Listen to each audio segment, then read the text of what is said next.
Guys, welcome back to another episode of A2 The Show. It's great to have you guys watching. Today we have Quazi Johir. He is a US based YouTuber, mindset coach, and content creator known for his work on self mastery, manifestation, identity shifting, and consciousness. Since launching his channel in 2017, he's built a large global audience by sharing practical and philosophical insights on breaking free from limiting beliefs, redefining success, and creating personal and financial freedom through inner transformation. Um, Quazi, it's great to have you on. How are you doing? I'm great, and thank you for having me on. Wow. Anytime. So many great people came out of Boston University, including myself. But we also have the likes of Martin Luther King and Quasi. Thanks for joining us on the podcast today. You've got AOC. I always AOC was from Boston University Yes, as well. AOC is also from Boston University. So it's a very spiritual place, you can say, or a lot of great thinking happening. Yeah. Back in the Boston days. Sorry, I don't mean Sorry to interrupt. Alexandra Cooper. Yes, yes, call her daddy. Yeah. The great intellectuals of our time. Yeah. In the BU church, Harvard was doing experiments where they were giving people LSD and taking them on spiritual journeys for homework in some of their psychology classes.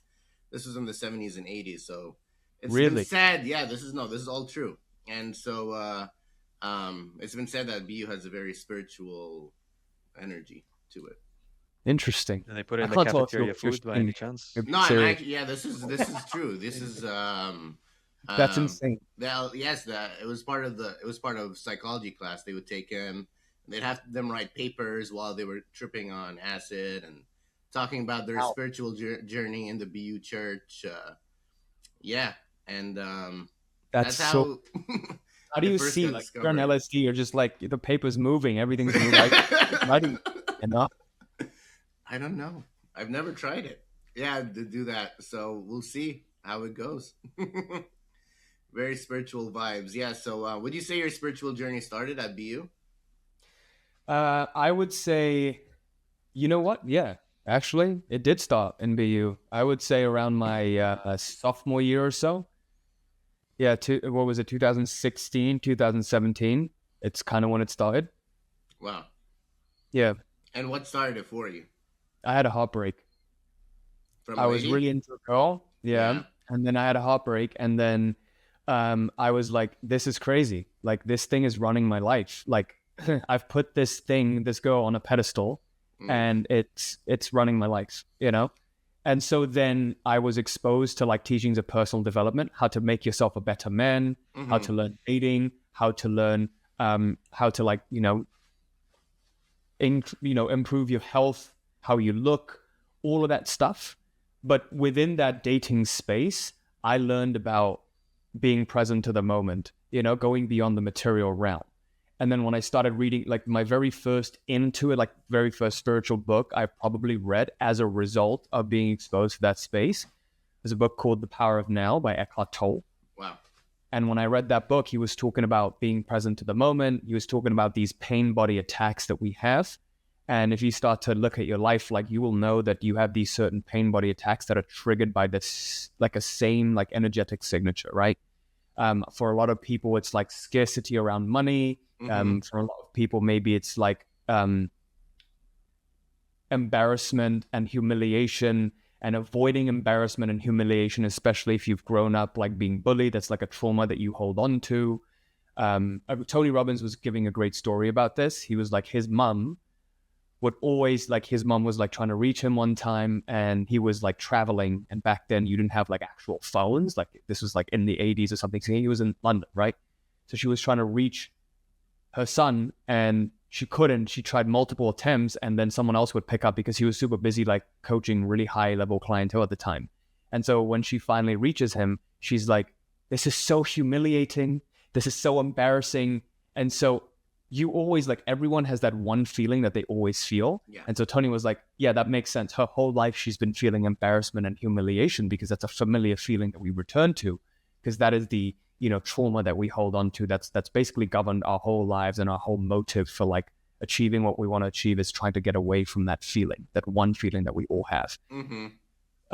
So I guess that was my in into personal development, Wow. is in understanding like why I am the way that I am, why certain things control and run my life, and how I can break free from this cycle Hmm. to be completely free, to be uninfluenced, unbothered by anything that's happening outside, and keep my internal world just completely like zen, despite So, whatever mess is happening outside there. so you'd give a young advice to your younger self.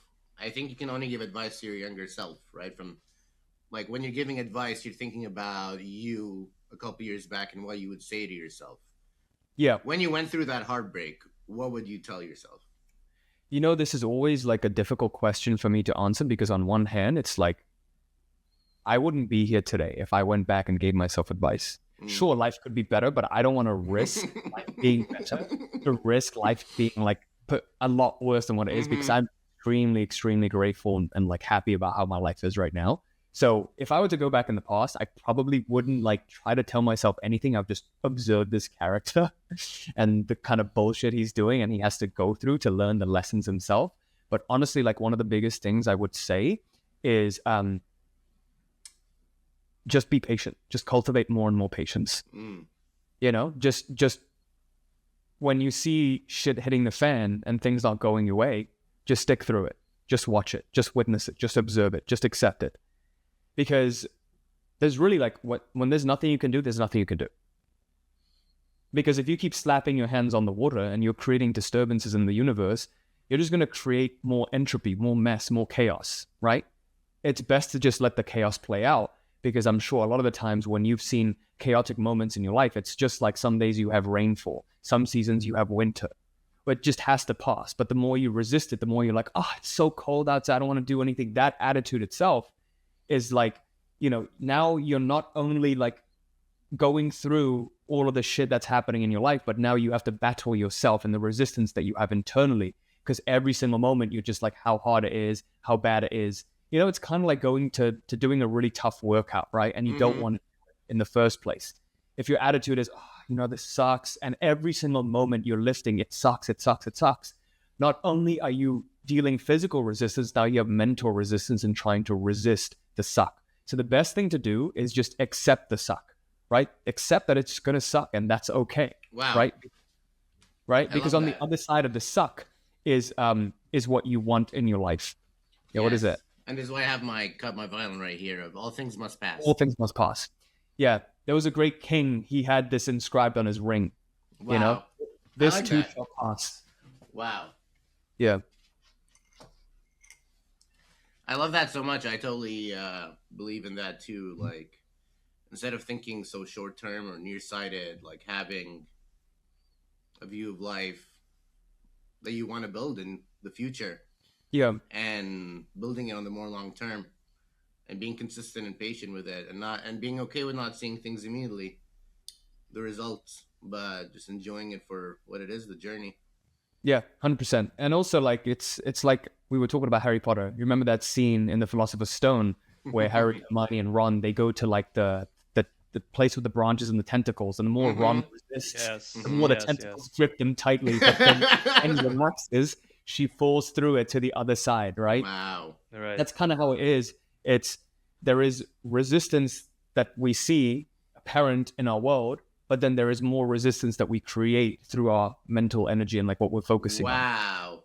right? So not only do you have like the thing that you're going through, but then you also have to battle against yourself, which basically compounds. So ultimately, reality creation, manifestation is very, very easy when you know that all you need to do is just choose your attitude. At every single moment in life, you just consciously choose which attitude you want to have, right? Your relationship to the world around you and your relationship to yourself in this world. Yeah. Wow. Said, how do you relate to all that? I mean, life throws so many challenges your way, my way, and we're just like dealing with it. And I don't know. I was thinking What? of like a few things when we were talking about that, to be honest. First of all, I agree with what you were saying, especially when you gave the example of the Harry Potter. Um, and this is something that I've kind of observed in movies is that if you pay attention to even the small details, like or like the messages that are slightly hidden within movies, they kind of paint a picture of like what how you should like approach things in life as well. So the example that you gave, you can see multiple examples of it, in other movies as well. And if you really are looking for like a message or for meaning from things within life, whether if it's an event or if it's something you're just watching or something Yo. that you're just experiencing in general, there's always a message that you can gain from it. I Mhm. think that's kind of like one of the concepts of spirituality, just understanding meaning. Yo. Um, what's your what do you think about that? Yeah, when we go into like the topic of meaning, this reminded me, excuse me, one of the things I was going through after that heartbreak was like I was reading a lot of like nihilistic books, right? Because I was in like WR 105.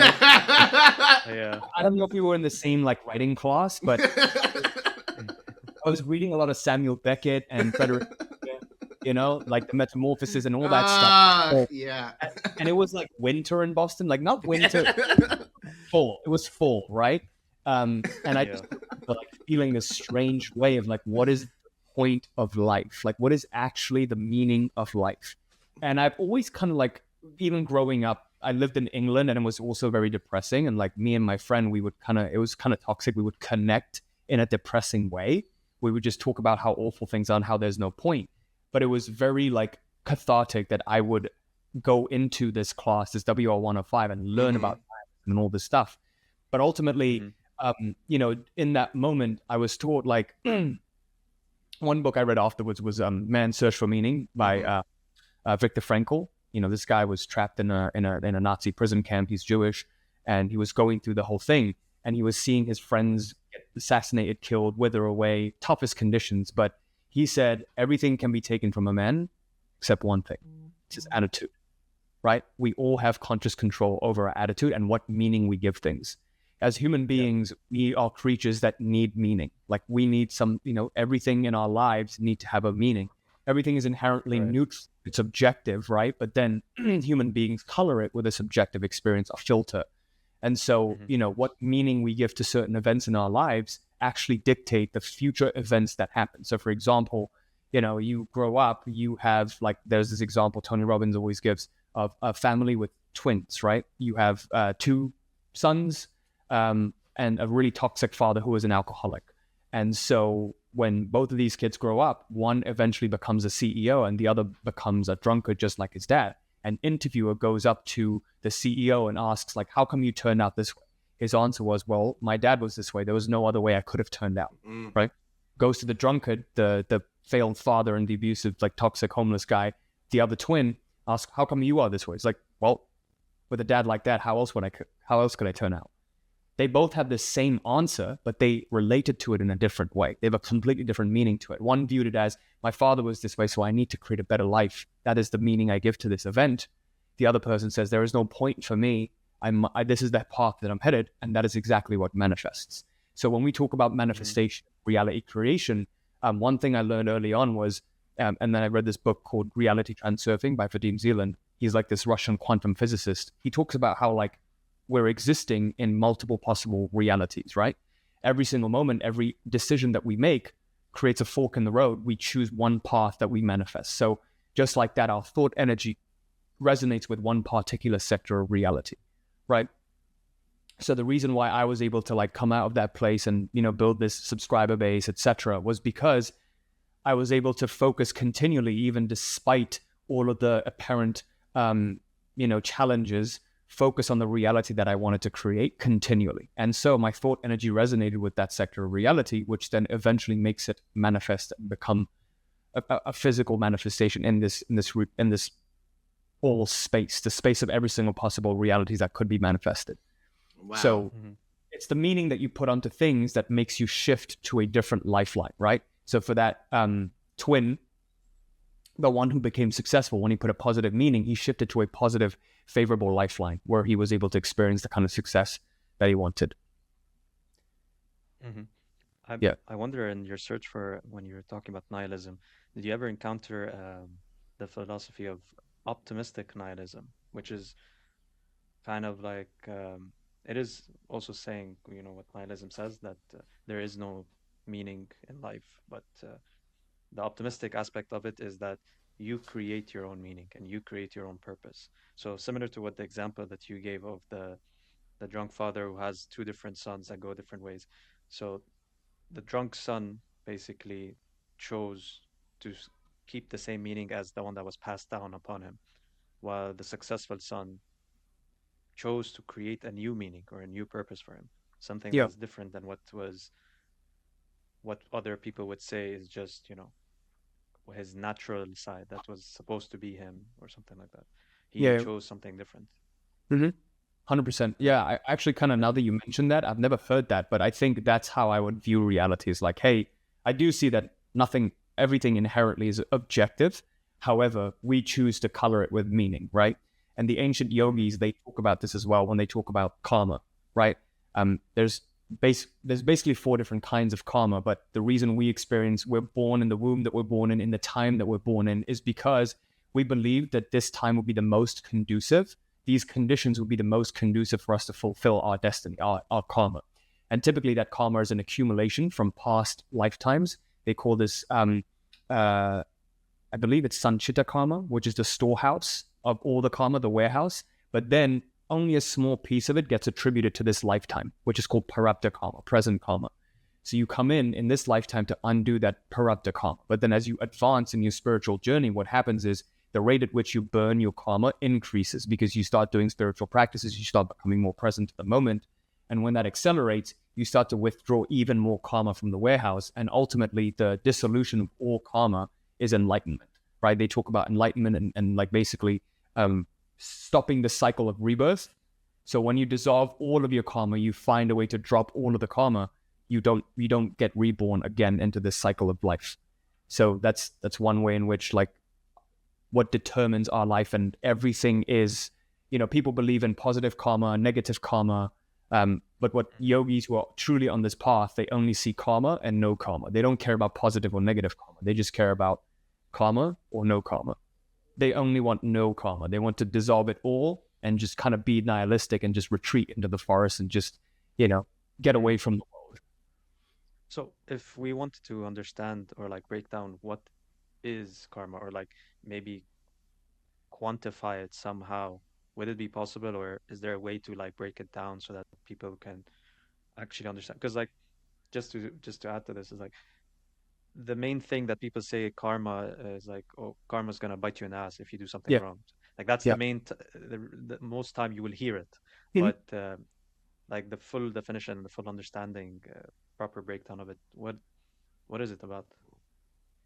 Yeah, so the way I would like break it down, and again, in terms of quantifying, I'm not 100% sure. That'll be very, very interesting. Like, I don't think I'm qualified spiritually to be able to do something like that, but you could ask someone who is Yeah. an advanced sage, like maybe Satguru or whoever. Like, Hmm. that's where I kind of originally learned this stuff from, a mixture of it. But Mm-hmm. there's three main types of karma, I would say. Like, we won't concern ourselves with the fourth type because, frankly, it doesn't even make sense to me. But there's your sanchita, which is like the total like past karma that you have, the warehouse. Then you have the retailer where you like only have a little bit of it, which is parabdha, that's allotment of your current lifetime. And then there's agami, the actions that you take today that influence, that build up in your sanchita tomorrow, right? Hmm. It contributes to the Mm-hmm. warehouse. So you create karma in this current lifetime. So, you know how there is this saying of nature versus nurture. Well, Right. nature is your total allotment in this lifetime. Nurture is what you're going to do with it, right? In life, we're dealt cards. The cards that we're dealt isn't our choice, but how we play those cards are completely up to us. That's one choice that we have. So why concern yourself with things that are outside of your control and just control the controllables, right?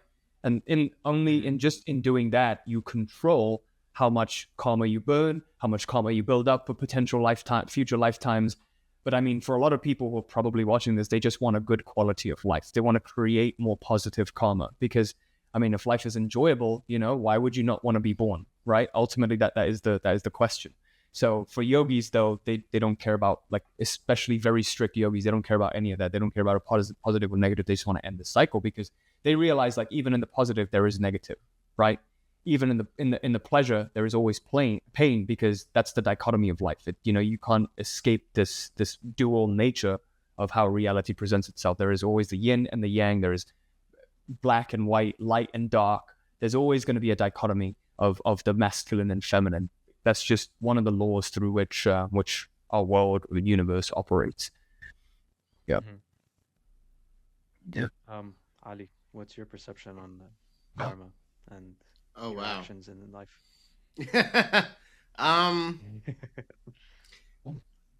yeah, I definitely believe that you should do good, not necessarily for karma's sake, but I mean I do believe what goes around comes around too. You do good, you resonate great energy, people resonate with that, and you find like-minded people and they come into your life and enrich it. One of the best things in Hmm. my life I've ever done was like find people that are more like-minded to me and surround myself with them, and Yep. that's really helped me be on a very positive, healthy, spiritual, enlightened, good path, being around good, like genuine good people. And sort like back in Boston University days, I was definitely very like social and tried to meet a lot of people, and I had a lot of acquaintances and pals, but and it was nice being that social person and getting to know people. But then as I've definitely gotten older, what mattered to me a lot more is the quality of relationships than it is about the quantity of relationships. Mhm. And and because I also believe too that like you want to put things into your relationship, you want to invest in your relationship in the same way that you'd invest in crypto or some kind of stock or something, that Yeah. that in the future is going to be 10 times 20 times the amount. So you build that, and you put time and you do good deeds towards these kinds of people and that are close to you. And all I've seen is that it comes back a lot more than you put in. So yeah, I gave a very that was a pretty good answer, I would say. Yeah. 100%. I wanted to Nice. ask you, Quasi, and Said too. Like you guys have both lived in England, so and what's it like there? Just like Mm. the culture, philosophy vibes. Now, Quasi, you've moved to Boston to Florida, and Said's now in Saudi Arabia. So you moved from a very cold place to a hot place, very different cultures and lifestyles. And Yeah. so, like, what do you think about like that, the spiritual aspect between there and there? Yeah. Um, my experience of England was not the best, because I just moved from like Africa, and then I moved when I was 13. So, I just making new friends. Like I was 12 actually. I was making new friends, but I wasn't making friends. I got bullied because I was so different, and the schooling system is very different there. And there's a lot of crime that happens in England, and the weather was awful, like all year round. And I was just like, I think that contributed to my depressive cycle, is just like not getting actual sunlight and just having like a bit pitter patter rainfall like every single day. So my experience of England was like, at first when I moved, I was really upset because I'd just finally made friends by the time like I was 16. Like I'd been there for 4 years, and my parents were like, all right, surprise, we're gonna move again. And I was like, shh, no, I don't want to do this. I don't want to go to America. Like I have all my friends here, everything. Now I have to start over again. But then I moved to America, and it was like, holy shit, this is like the best thing ever. You know, American culture is so much more different. There's so Hmm. much more freedom, expressiveness, and people just tell you how they feel instead of being passive aggressive about it. Everyone's just like passive aggressive. There was Oh man. my dad was actually describing this. He was like, you'll meet someone on the train and be like, yo, how many stops away is this stop? And they'll be like, I think 3 stops. Even though they know the answer, they'll be like, I think, or like, have like uncertain. It's just like the culture there, they just like very, very passive aggressive ish, instead of just saying how they feel. And I think, the culture that I come from, you just tell people straight up like how you feel instead of just skirting around it. So I think that's one thing Yeah. that like Yeah. my dad loved. But also, yeah, that was kind of my experience with England. But to be honest, like there was a lot of fun things to do in England. I just never got to experience any of them because I was too young, B, too broke, and C, I mean, they're just like my parents were very, very strict, and it took me a while to get them to even let me go out at nighttime. That started happening like in high school, like later on in high school. Yeah. Well, I wish I could Said. present a different a side of the story. It's like it's literally the same thing. I was just a bit older. That's it. That's the only thing. And even him going to Florida after, like going to somewhere more sunnier and more open environment. The same thing with the Saudi Arabia. Like this is, it's the whole. It's like the same jump, same transfer. Like yeah. Also, and even the time spent 4 years as well, and then Yeah. I left. And I think the 4 year mark was kind of like when you start getting used to it. Yeah. But do you really just want to get used to it? Do you want to live in that environment where it's just like, constantly passive aggressive and then you become passive aggressive and you don't know, Yeah. you become hesitant. It's like, is this how I really want to be and stuff? Yeah. So definitely, yeah, same experience. And I don't think I'd go back, honestly. No It's good to offense to the visit. UK. Like, sorry, guys. Yeah, yeah. No offense to anyone from the UK. Like, I just doesn't suit me. I would definitely visit, but I would not live there. I would not want to live there. Yeah, Yeah. definitely. We're trying to curate our lives, right, and build the future we want to live in. And I'm curious about, how did you get started with your videos then? Your Me? sophomore year, yeah, you had your heartbreak, and how much time Yeah. between that and until you started making So your that was in videos? 2017, like second semester of my junior year, I want to say. Yeah, when was that? 2017, like um December 31st, 2017, I made the New Year's resolution. So I was actually previously traumatized by YouTube because, again, in England, I tried to make videos and I would make like these guitar tutorials because I was learning to play guitar. And one day in class, one of the kids just comes up and like shows the whole class my Ah, videos. And I'm just like, and then everyone makes fun of me for the next like year or so. no. From that day No. on, I was red with shame and I was like, I am never doing this ever. Right? So it took me a while to overcome. Like I've been thinking about starting a YouTube channel for like Wow. 7 or 8 years because in America, I had two friends at the time who were completely balling. Right, like one guy had an e-commerce business. He was making 10 grand a month, and if you're 19, making 10 grand a month, Wow. you're a million. And another friend of mine, he was like super popular in college. Like he had 100,000 subscribers on YouTube, and like he would make these college vlogs all in, and every single Yes. party he would go to, yeah, exactly, and every single party he would go, and every single party he would go Ah. to, he was recognized, he would get invited to all the cool events. Like he just immediately had social status because he had this like silver plaque and like like a poppin' YouTube channel. And so then I was like, what do these guys have in, like, I want to live a life like these guys. What do these guys have in common? They have a YouTube channel.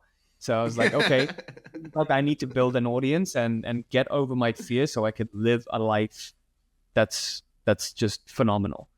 So then December 31st, 2017, I made the resolution, made my first video, and it got like 1,000 views within a week because I shared it everywhere. And that made me overcome my fear. And ever since that, I was like making 1 to 2 videos a week. And then I still didn't know how to monetize it because I was like, oh, maybe I'm going to sell like products like Arlen and Raphael do. Like they do drop shipping. But then I was like, I don't really want to do drop shipping. Like that's not my thing. Like I can't see myself just like optimizing a store to death and like spending money on ads and stuff. So I was like, I really don't know what to do. Let's just keep making videos and building an audience. And then like 7 months in, some lady reaches out to me for coaching. She's like, yo, I'll pay you like $300 for like email coaching. I'm like, you serious? That's insane. I didn't know you could sell coaching through this. And that's when I realized that's what these guys like Tony Robbins and all of these people were doing. They were selling like either courses or coaching. And then I made the intention like, yo, I'm just going to sell coaching. This like resonates a lot more with me. Like people would actually pay me to coach them on this. That's phenomenal. And so then as soon as I make that intention, I come across a friend, like a person on YouTube who lives like apparently 40 minutes from me. And he was doing the exact same thing. He had just quit his job and he went all in and he was making like 3 to 5 grand a month doing personal development coaching on like manifestation, right? And I immediately hit him up and was like, dude, how are you doing this? Like, I need to learn how you're doing this. And then he told me, dude, I invested in this guy's like course or mentorship. It was like $2,000. You got to do it. I'm like, no way in hell I'm paying $2,000 for a fucking course, you know?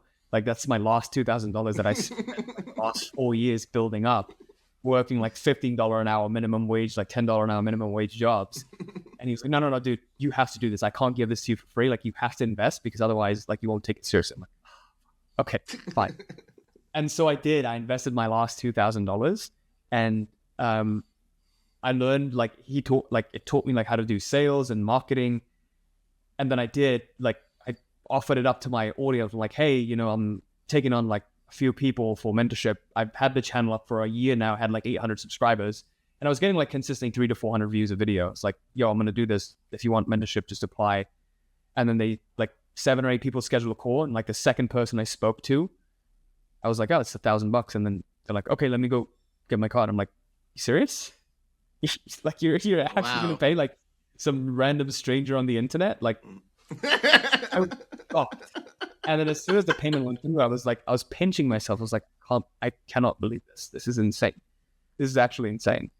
And then, yeah, the rest is kind of history. Like, I went from there. Like, once you find out what works, you just push the gas and then grow it. Yeah, that's kind of how the Wow. journey went. Yeah. Mm-hmm.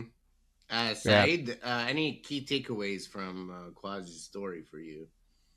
Like thoughts? Um,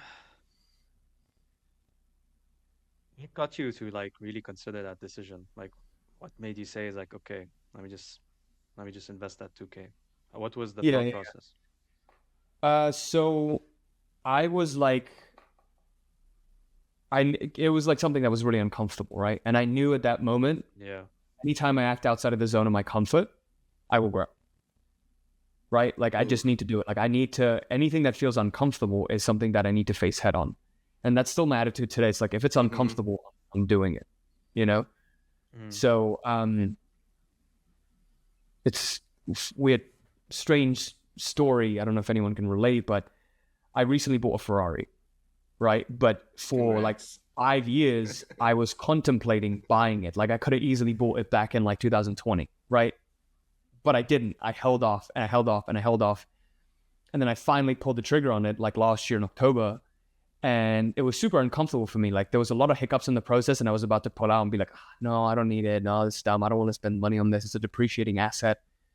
But then energetically, you're like, dude, this is so uncomfortable. But I know, you just know that something good is going to come out of it. You don't know how, but you just know something good's going to come out of it. Mm. Like, literally immediately after buying it, you know, like everything, like my life, like my quality of life got better. I never regretted it. It was like worth every penny. You know, I started getting more clients, like more people, like more interest as a result of it. So it's almost like paid itself off. Like, even higher level one-on-one clients, like I was getting clients who were, you know, pay me a lot more because I launched a new offer. And like, one of the guys who came to the dealership with me was a friend of a friend. He ended up becoming a one-on-one client. So immediately I Wow. made an ROI. I would have never like had him as a client. I would have never met him if I didn't like buy the Ferrari, you know? So Yeah. that it complete, like, all of these uncomfortable things you do, it completes an identity shift because you act outside of the comfort zone of your current self. Because if you've been doing what's comfortable to your current self, you're acting within the scope of your current identity. So even when you get a new haircut or an appearance change, you start wearing something different that's uncomfortable, right? You're going through an identity shift right there. It's just like, are you consciously doing it? Is it like deliberate? So I made the pivot in my business now to like serving more like higher level entrepreneurs and traders. And so in a way, buying that Ferrari that was uncomfortable for me, it was a way in which I consolidated that. Even though surface level, it just seems really stupid. At the energetic level, something like switched, something changed, and I all of a sudden started attracting a different kind of clientele. It's hard to explain this stuff logically because it makes zero. It just seems like irresponsible decisions, but you know, like, Would you say success is very delusional, right? would you say it has anything to do with either instinct or intuition? 100%, 100%. And You just like, I'm very intuitive. Like, I just, Mhm. even for like podcasts and stuff, I just hop on and see what comes up, right? Even when I make YouTube videos, it's just like, let's see what comes out. I plan it, like I bullet point it, but I know that a lot of the times in the moment, something great comes up that I don't expect it. And that is one thing Mhm. that I learned early on, is like learning to live in uncertainty. Because when you learn to live in uncertainty, you're acting immediately outside of the zone of your comfort. You're living in faith, right? You don't know what's going to happen. Like when Alex Honnold, like, was climbed up the fucking building and he does free solos. He doesn't know if he's going to plunge into his death every single moment or not. Again, I'm not Yeah. recommending you do that. Everyone has like their own tolerance for what is uncomfortable, and that's why I always tell my clients, like, lean over the edge without falling off, right? Do things that are uncomfortable, that don't jeopardize your security and your life, right? Just don't do like what Alex Honnold is doing, maybe. So what's a reasonable thing to do, which is you leaning over the edge and not falling off? Like what's Yeah, so like for something me, it would be like to buying a start Ferrari, off right? with? Right. So for Yes. me, it was like, I know I wouldn't go broke and destitute doing that. I'm not going to spend my last penny buying a car. Hopefully, Mm. I can buy it like a Mm. couple times over before I can just be like, you know, like How this was, how yeah. about us as podcasters, me and Ali? What would you say is something that we should do kind of to lean over the edge? Yeah. There's always like micro level stuff that happen, like there's in your life where it's like, um, even as menial as brushing your teeth with a non-dominant hand, or Mm. taking a different path to work, or anything that you can think of, because I'm not attuned to your thought, like your life energy right now. Yeah. You are attuned to your Mm. life energy, so you know what is uncomfortable for you. It doesn't have to be relevant to this space, right? It doesn't have to be relevant to Yeah. just podcasting. It could be like just your personal life, right? Like going, Mm. even going to a different gym, like shaking things up, right? So when you shake things up, you're not living left brain logical anymore. You are immediately like more connected to your heart and the right brain, which is where the Mm. Wow. sector where you receive more guidance, intuition will work better. If you keep like doing repetitive stuff over and over again, you'll keep experiencing the familiar. Now, there's always a balance with that, because you don't want to introduce too much chaos. You need to introduce the right amount of chaos. Like, for example, the president of the United States will likely wear the same clothes and eat the same food. The current president. I don't know what this guy does, McDonald's. Yeah. right? But like, if you look at most presidents, they'll eat the same food Yeah. and wear the same clothes because you get decision making fatigue, Mm-hmm. right? Because they already have so much chaos in their lives. You need to keep something stable, right? If Yeah. your life at home is going chaotic, your relationship is a mess, and your like health is a mess. Like you don't have a stable place to live, and you're trying to build a business. Well, that could be a little too much chaos. It's not impossible, right? But it's an unhealthy amount of chaos that's going through your life right now, that's creating a lot of stress in your life, which I'm not saying you won't be Mm-hmm. able to come out of, but it's not preferable, right? It'll be great if Mm-hmm. you are running a business, you're growing a business, but you have some stability in other areas of your life. Like, you don't have to worry about income, right? Or you don't have to worry Yeah. about like having a stable home, or a stable relationship, right? Because you already have enough chaos in this area of your life. Does that make sense? It's just like It balancing does. the amount of chaos that's in your life.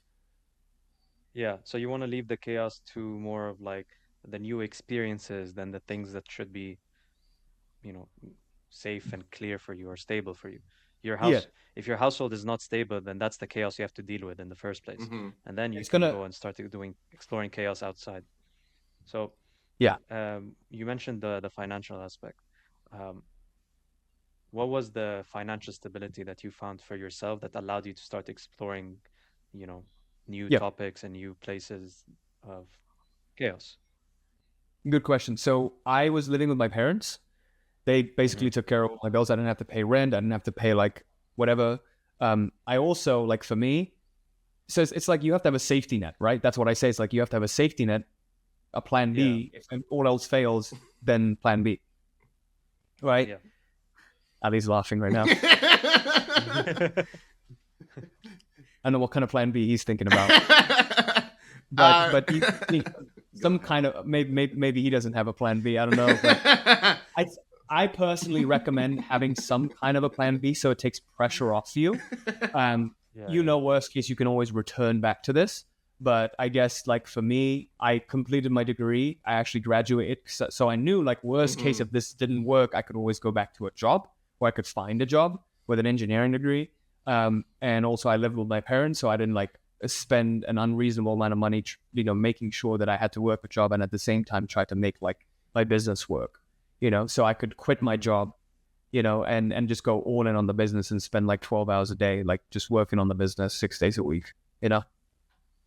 Yeah. And yeah, that makes a lot of sense. You the safety net does alleviate the pressure and the stress and even anxiety on your mind. So you're able to make better decisions and have, Mm-hmm. clearer thought, um, which is kind of like the one of the most important things when you're trying to build yourself up, trying to reach financial stability, trying to build certain routines that are healthy habits for yourself, for you to be able to, and also for you to be able to learn, you need to be able to have like a stable mind. You have to have a Yep. clear mind to be able to absorb and understand the information that you're taking, process it all, and then work on your decision making. Yeah. Um, 100%. Ali, you were laughing when we were talking about the plan B. Plan B. What's your situation I nowadays don't with see that life plan? that way. I mean, my I see it as like, so we're talking about security, right? The plan B, but then there's layers to it. Like you have financial stability, you have job stability, you have like your housing stability, relationship stability. Like right now, for me to become homeless, I would, so many things would have to go wrong. Like everything would have to go wrong for me to really lose everything because I've built so many things. So I don't really see it as a plan B in like, oh, my life would be so different if some, obviously I would adapt to changes, but I don't know, maybe it's just my So philosophy and you have the mentality. safety net. So I you do have have the a safety. safety net. Yes, of So, course I have a safety net. Yeah. yeah. Mm-hmm. But that allows you to not have like so much pressure on yourself to like build the Yes. thing build. Yeah, Yeah. exactly. I think that that mixture of, I like how you said the balance between chaos and stability. Like like you and Said, Yeah. I've also traveled and lived in different places, and um, I'm very happy that I've been able to live in LA for the past 10 years and have that kind of stability here, and try to build more long term friends and like build a community and feel like I live here, and Yeah. having that stability and along with like job stability and other kinds of friendship and relationship stability has allowed me to like be more adventurous and take on new risks and push Yep. myself and get uncomfortable. And I agree with you, Quasi. Like growth comes from being uncomfortable, and we've that's a big message I've been learning a lot throughout my life. You got to do the uncomfortable thing, but then also it's like, I don't know if that's always a good thing to tell, like for advice, because what if the uncomfortable thing is like gambling or something like that, right? Which is like, Well, then you use discernment, right? Because you know that gambling, like this kind of uncomfortable thing, isn't necessarily bringing any like anything positive to your life. right. It's like gambling. You always got to think about it as like, after I make this uncomfortable decision, is there a possibility that I would feel invigorated and excited and something good would come into my life? Hmm. Or is literally nothing good going to come of it and I'm just going to feel like awful, I you know? see. So even if, so what you're saying is that it has to be at least worth the learning experience, right? Which Yeah, is for you, if you just lose money, what you're learning nothing other than I just lost money. 100%. And I shouldn't do it again, again. Yeah. if you want to be a professional gambler, then you could learn something from losing money. You pay Yeah. tuition. Like I have a lot of clients who are traders who have lost a lot of money, but they've used that as like a learning experience of, why did I lose money here? Like why did I make this decision? What am I going to learn from this? Because if you lose money and you learn nothing from it, then that's awful. But if you lose money and then you learn from it, then you paid to learn that lesson. That's Hmm. going to help save millions, however much down the line. Hmm. Yeah. Yeah, I really think. I mean, you can also learn from other people's experiences too, right? I mean, you can experience things yourselves, but also Yeah. like a lot of people have. There's so much information out there, and you learn from others. And I'm curious, Quasi, where do you get your information from? We were watching your videos about, let's say, the Freemasons and Yeah. the secret societies, and how's it so secret if you know all the secrets? Yeah, it's a good question.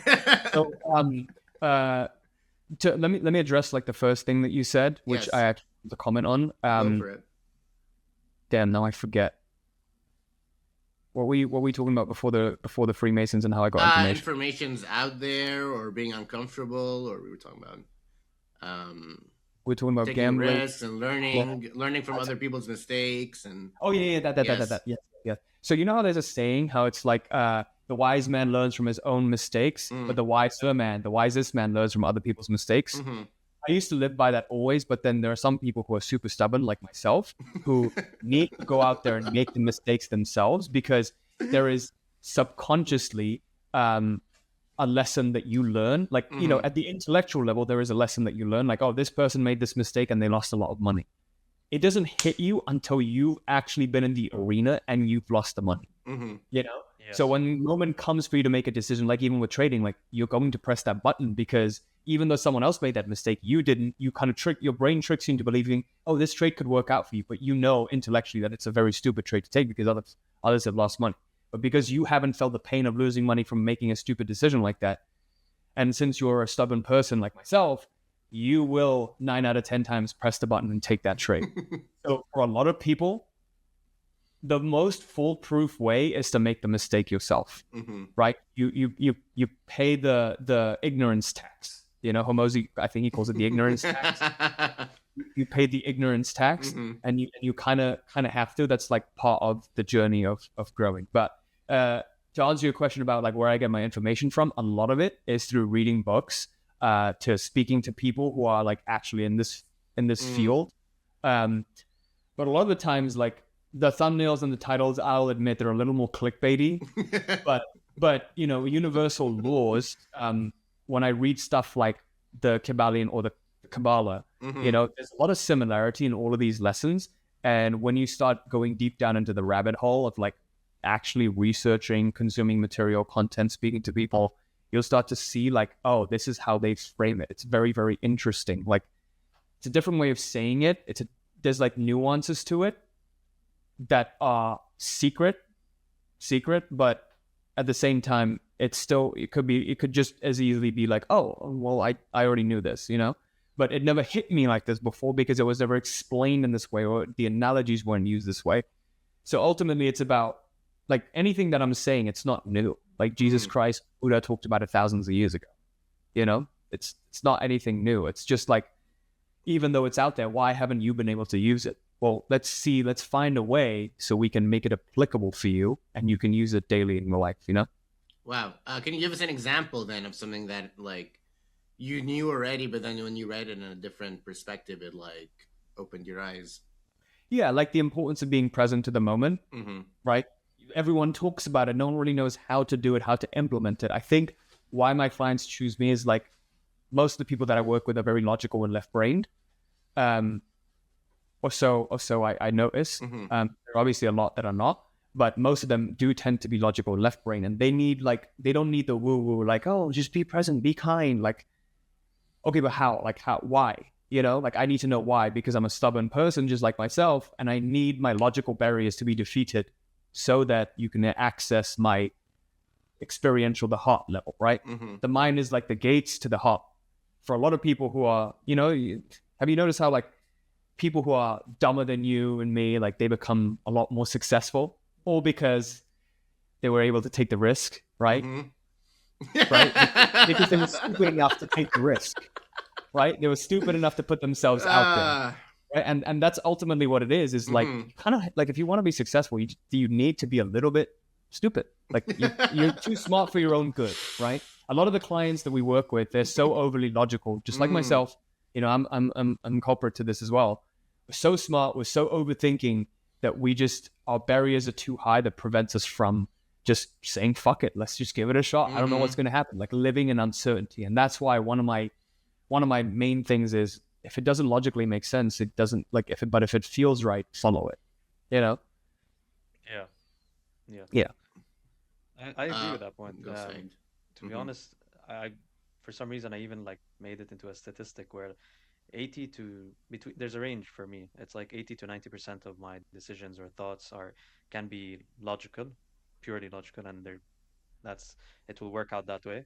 And then there's like that 10 to 20% where you're just like, this doesn't make sense.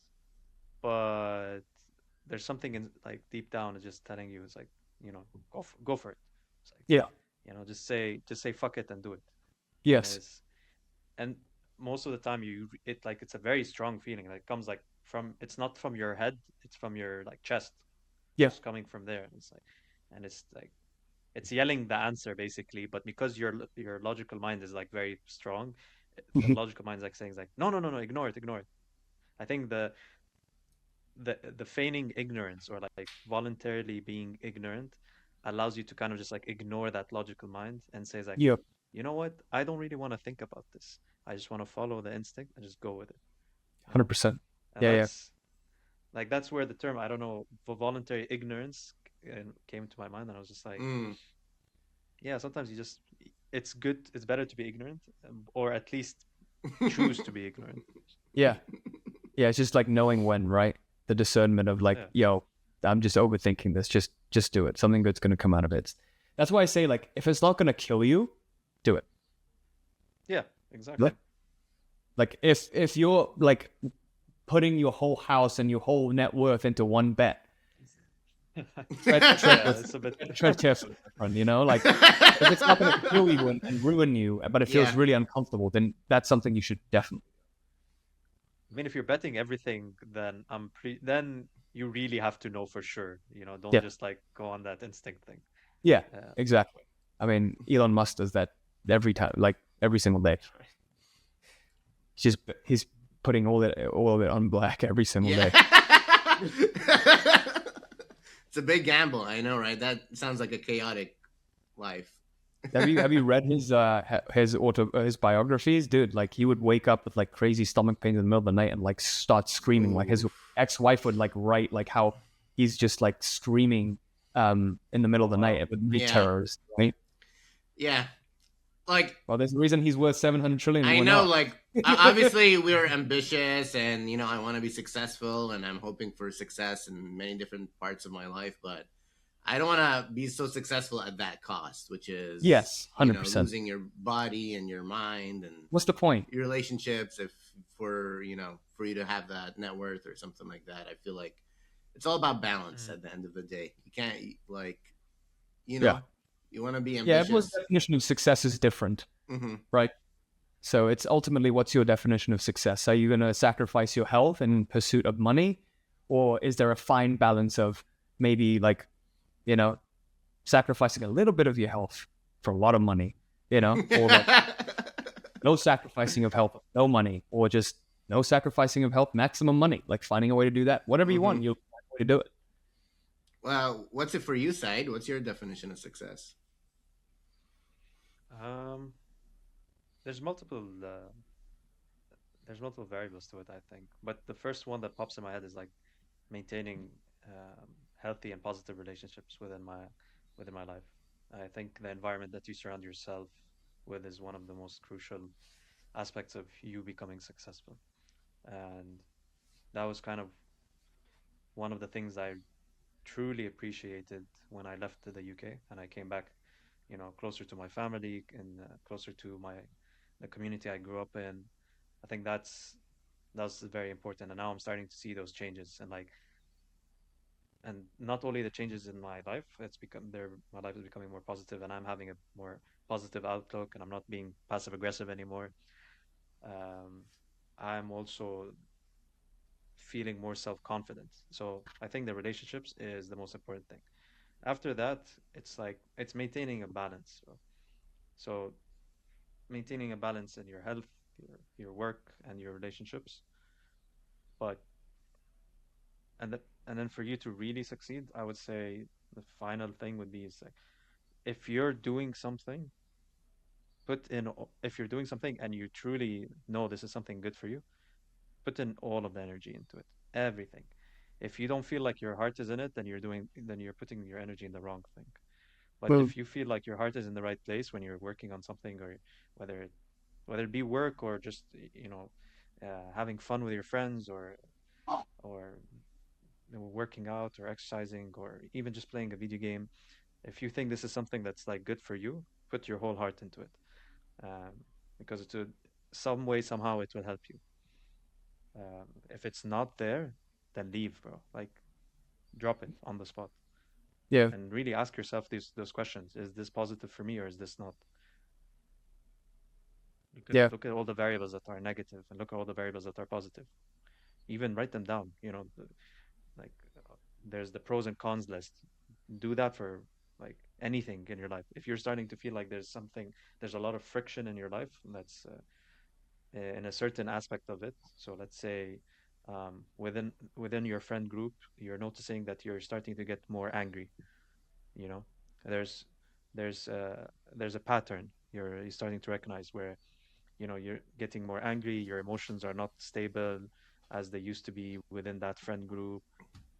Figure it out. Think about it. Go for a walk and like really go through your emotions and put the different lists. Like, okay, what are the reasons? These are the reasons that are making me happy. What are the reasons that are making me upset? And then like go through them and then try to eliminate them. There can be multiple different reasons. Um, Maybe it's just one person from that friend group that is irritating you. Something about them has changed, and they're they changed the way they're talking to you or they're dealing with you. So deal with it. If you notice that, go talk to them. Tell them this and that. And this is what's happening. We need to remedy this solution. We need to remedy this. If they don't want to fix it, then you have to now make a decision whether you want to keep them around or not. Because in the end, you do have to be a bit selfish about this, because if they are having a negative effect on you, this will you will project it. You will mm, you'll be absorbing that negative energy and you're representing it to the world. So, and you know how they say like you are like the mirror of those five people around you, yeah. some something like that. The average. So do you want that one of those mirrors to be like a cracked window? Sorry, a cracked glass. Do you want it to have a cracked glass on it? No. Wow, that was Yeah. deep side. Um, Nice. just felt like saying that. Quasi, you're good. Good on time and everything. Yeah. Um, okay, sounds good. You're a baby crying in the background. Yes, you're all good. I'm just making sure that you're okay with everything. Yeah, I'm not crying. I'm not crying. Fuck me. That was touching, Said, what you just said. I don't know. Quasi, you have a couple more minutes to ask. I want to ask you another question, or Yeah, you yeah, have go to go. ahead, go ahead. Okay, I have like 4 more minutes. okay, sounds good. Well, then, just what is your reaction to everything Said said, and maybe we can wrap up over there. Me? Yeah, Yeah, no, I about 100% success. Yes, about success success. and Yeah, what he talked about. yeah. So everything I talked about, I totally agree with that. I mean, also it's also very, very subjective. Like everyone's definition of success is different, but my definition of success completely changed when I had a kid. The kid that you're hearing crying in the back, right? Serendipity. So Yeah. for anyone who hasn't become a parent or dad or mom, the things that used to matter in your life, they will completely turn upside down. For me, like making something of myself, being successful in business, making money, all that stuff was super, super important. But then as soon as I had a kid, it was just like, holy shit, this is all pointless if I can't see this smile on my son's face. You know what I mean? Like what, like the first time you hold your kid, like after birth, you're going to be like, I would trade everything in the world that I've ever accumulated to see the smile. You know what I mean? So Yeah. it's just very, very, it's very strange, like how your hormones, your life, like everything changes once you have a kid. So my definition of success changed, and like family became like a very high priority for me.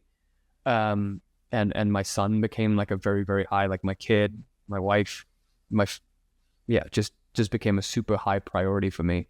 And so then my definition of success changed from like making something of myself, being competitive, because like I'm generally like, if you've done Clifton Strengths, it shows like what your top 5 strengths are. My number one was competition.